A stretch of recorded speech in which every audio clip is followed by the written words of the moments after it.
sure na-miss ito ng mga fanay. Nasa Pilipinas na kasi at magbabalik na sa telebisyon si Liza Soberano. Pero sikreto pa ang mga detalye ukol dito habang nilalatag naman na ang pelikula at reality show na kabibilangan niya. Wow! Yes. Balik na si Liza! Yes, at the end of the year din ay yun nga daw yung tatlong gagawin niya, yung serye. Hindi niya naman sinabi yung details sa interview yan ng ating kasama si MJ. Correct.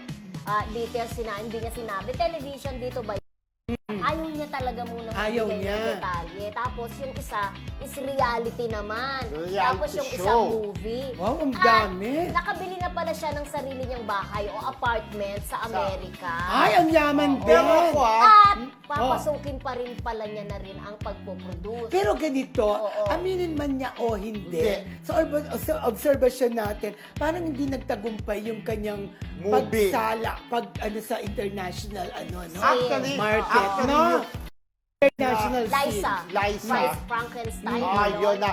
Dito ginawa sa ating premiere net. At least, di ba, nagkaroon din siya ng exposure sa isang Hollywood movie, di ba?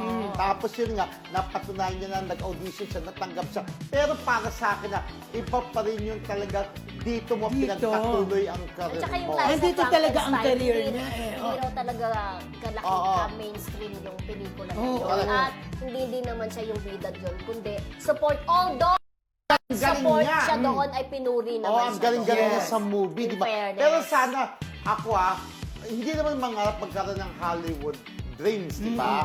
Siyempre, iba pa rin yung dito siya gagawa ng mga pelikula. Dahil marami pa rin nag-aabang kay Liza na kagaya Ang ng tanong partner nga, pa rin sila ni Enrique. Ito ang may iwan tanong. Kung Ano? gagawa siya dito ng serye dito, saan daw bang channel? Ayun Oh, ang yun O nga talaga. saan eh. daw bang network? Naku, abangan natin.